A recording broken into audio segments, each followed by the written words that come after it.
I am not a very big fan when it comes to games like Tekken, Street Fighter or Mortal Kombat, but I'm a huge fan when it comes to visual quality, graphics and HDR, and in this case Tekken 8 is a very good choice. Hello my friends and welcome back to my channel. I decided to have a very quick look on Tekken 8 in regards of HDR because so many people actually they told me, hey, HDR is just really good in this game, and I have to admit the game looks great and HDR on top is really, I would say, superb actually. Great special effects, great specular highlights, and the HDR black level raise? No, wait. There is no HDR black level raise. And before we now continue, please do me a big favor. Please like, share and subscribe. I would much appreciate it. Thank you very much. So let's start with the bad news.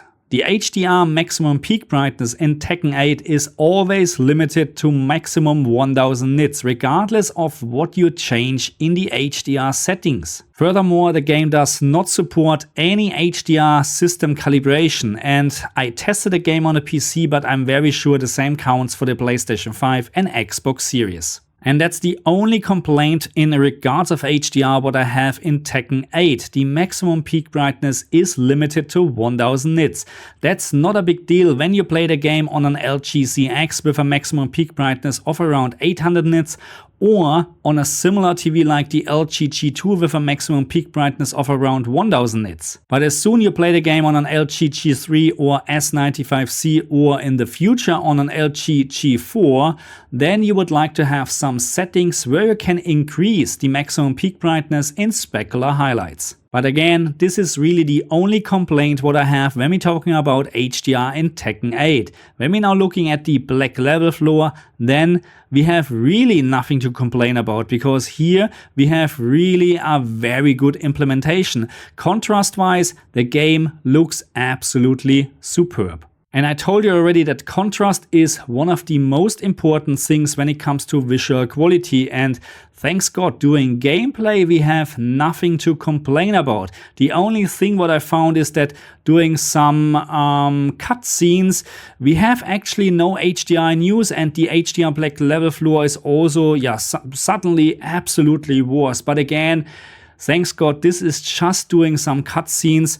The gameplay itself looks absolutely perfect. HDR is really great implemented in Tekken 8. So let's take a closer look on the HDR color space, what is in use in Tekken 8, and I have to say I'm not disappointed. I mean, the whole game actually looks absolutely colorful, and we have on top a setting called saturation where we can increase the color volume even more. So let's take a closer look on the HDR settings what we have in the game, and I mentioned already that this game does not support the HDR system level calibration, at least not on the PC, but I'm very sure the same counts for PlayStation 5 and Xbox Series X. And the first thing what you should check is if HDR is actually enabled in the game, because even HDR was enabled in Windows, it was disabled in Tekken 8. And then we have the adjust brightness setting, which is changing the overall brightness in the game. Again, the maximum peak brightness is always limited to 1000 nits.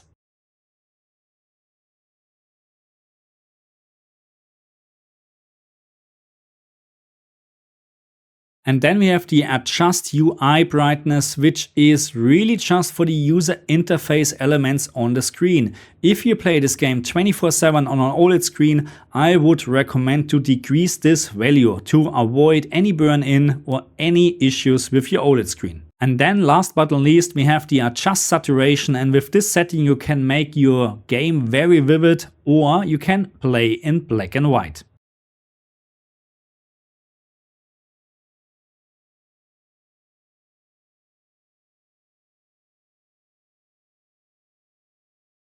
So let's talk about my recommended HDR settings for Tekken 8, and I have to say that even you don't touch these settings at all, HDR is a great experience in this game. But after I tested the game for some time, I decided actually to decrease the brightness setting by one click, and I increased the saturation setting by one click. I just found that then the game on my LG G2 looks just a little bit better. It's not much of a difference, but I just like it better. And also on top, I disabled almost, or I decreased the adjust user interface brightness setting to the absolute minimum to avoid any issue on my OLED TV. Most of the time I played the game with HDR enabled on my LG G2, and just for testing purpose I changed to dynamic tone mapping on. But to be very honest, I couldn't find any reason why you should use dynamic tone mapping on in this game. HDR is very bright in my opinion, it does look great, so again no need for me to use dynamic tone mapping on. But again, this is a personal preference. Okay my friends, so that's it for this video, and yeah, what can I say? HDR in Tekken 8 is just a great experience. I can just recommend that if you have a proper HDR screen, and with proper HDR screen I would say that yeah, my recommendation would be at least a monitor with a maximum peak brightness of around 600 to 800 nits. Everything below this value, everything below 600 nits is not a proper HDR monitor in my opinion. But regardless of that, just give it a try. HDR is really great. We have great contrast, the colors are superb. HDR black level floor, yeah, on spot, and the specular highlights, that's the only thing where I can actually complain about. Just 1000 nits, but again, contrast is more important, and here we have no complaints at all.